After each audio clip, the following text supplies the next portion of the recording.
Tina, Tina sayang. Kenapa Tina? Ngora bertebiat, nak mampus. Sabar Tina, sabar. Mengucap Tina, asal hafal banyak-banyak. Kuswadinata, Abang Kus. Melihat saja wajahnya yang tampan, tubuh badannya yang sasar dan tinggi membuatkan dirinya digilai wanita pada zaman ketika beliau cemerlang dalam era perfilman Melayu pada suatu ketika dahulu. Siapa yang tidak kenal dengan watak Abang Kus dalam filem Seniman Bujang Lapuk atau nama sebenarnya Kuswadi bin Bujang.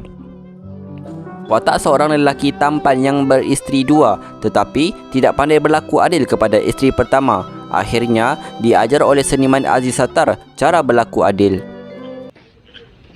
Saudara. Saudara ni berbini dua memang pandai. Tapi undang-undang bodoh. Kalau nak berbini dua tu gila-gila lah. Satu hari sini, satu hari sana. Baru adil. Umum mengetahui bahawa nama Kuswadinata ini merupakan nama pelakon ini sejak dahulu. Tetapi siapa yang tahu nama Kuswadinata ini diambil dari hasil gabungan nama salah seorang bapa saudaranya iaitu Nata yang berasal dari Pontianak, Indonesia. Bapanya iaitu Bujang bin Tunggal merupakan bekas inspektor polis di Singapura. Namun beliau merupakan anak jati Rembau Negeri Sembilan. Manakala ibunya pula Puan Siti Duriah Radin Durrahim berasal dari Cirebon, Indonesia. Kuswadinata yang dilahirkan pada 8 September 1938 di Depot Polis di Thomson Road, Singapura itu mendapat pendidikan awal di Sekolah Teluk Kurau, Singapura. Seterusnya menyambung pelajaran di Undang Rembau English School Negeri Sembilan dan berhenti sehingga darjah 7 pada 1954. Seterusnya kembali semula ke Singapura.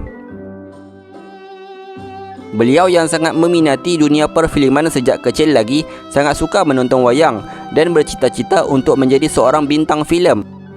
Sebelum mencuburi bidang perfilman, beliau bekerja di sebuah syarikat perniagaan iaitu Rotterdam Trading Company.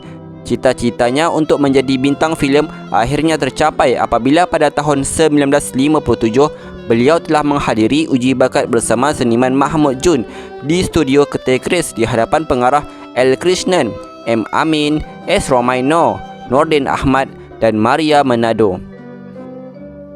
Hasil uji bakat itu, beliau akhirnya telah terpilih untuk berlakon di bawah syarikat Ketay Chris dengan kontrak selama 2 tahun dan filem pertama lakonannya adalah Orang Licin.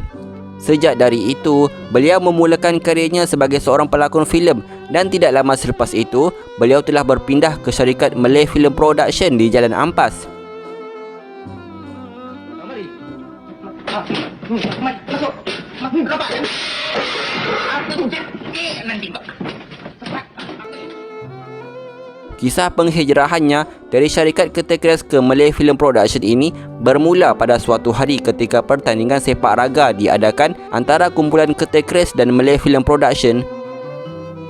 Beliau telah bertemu dengan Allahyarham P. Ramlee dan ditawarkan untuk berlakon dalam filem arahannya iaitu Antara Dua Darjat.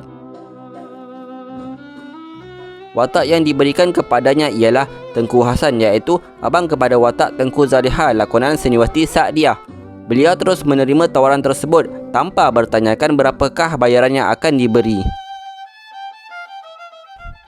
Sepanjang setahun penglibatannya dalam industri perfilman di Jalan Ampas, beliau telah berlakon di bawah arahan pengarah Diresh Ghosh dalam filem Panji Semerang dan filem Seniman Bujang Lapuk arahan P. Ramlee. Antara pengalamannya bekerja di bawah arahan Allahyarham P. Ramlee adalah beliau pernah dimarahi P. Ramlee kerana mengatakan tidak boleh membawakan watak lucu dalam filem Seniman Bujang Lapuk itu. Tetapi setelah dinasihat dan diherdik, barulah beliau bersetuju untuk membawakan watak lelaki yang beristeri dua dalam filem tersebut. Beliau telah bekerja selama 8 tahun di bawah syarikat milik Shaw Brothers dari tahun 1959 hingga 1967. Selain berlakon sebagai watak pembantu dan sampingan filem, beliau juga pernah beberapa kali memegang watak utama dalam beberapa buah filem seperti Christmas, Aku Mahu Hidup, Satu Titik di Garisan dan lain-lain. Selain itu, beliau juga pernah berlakon dalam filem arahan Allahyarham Nordin Ahmad iaitu filem Lobang Neraka. Namun, beliau tidak pernah menonton filem itu lagi.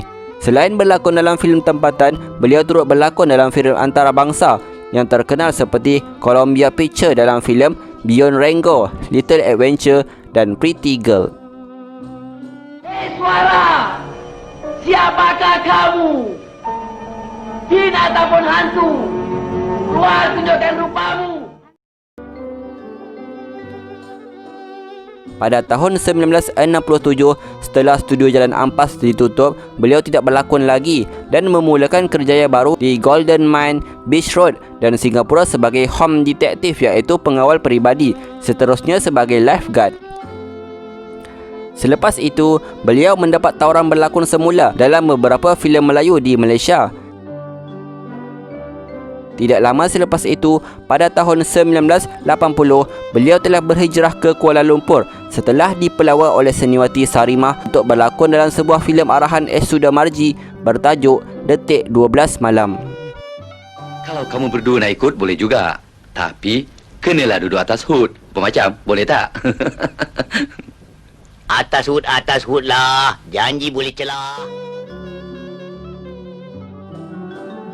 Beliau sangat aktif berlakon hingga ke akhir tuanya dan filem terakhir lakonannya adalah filem Bravo 5 pada tahun 2015. Filem ini merupakan sebuah filem aksi perang yang diarahkan oleh Yip Hitler dan dibintangi oleh Beto Kushairi, Remy Ishak, Sophie Jikan dan ramai lagi. Kuswadinata memegang watak sebagai Haji Manaf, iaitu bapa kepada Lieutenant Azri. Sepanjang pelimbatannya dalam dunia filem, beliau juga pernah mendapat pengiktirafan anugerah pelakon veteran di Festival Filem Malaysia ke-20 pada tahun 2007.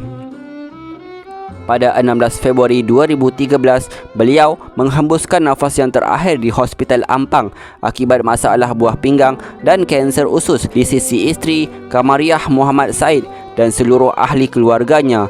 Jenazahnya telah disembahyangkan di Masjid Bukit Indah, Ampang. Semoga rohnya ditempatkan di kalangan orang yang beriman. Al-Fatihah. Apabila kita dah berpisah, show tutup, dia sekali-sekala angka pergi ke Singapura, angka kalau melintas dia bergerak, angka mesti sekarang air mata. Pasal lebih kurang dekat 15 tahun kita bertahun sana bermesra. Apabila dah pecah kan, show tutup macam, jadi masing-masing buat hal masing-masing. Itu sedih. Itu sampai sekarang tak boleh lupa.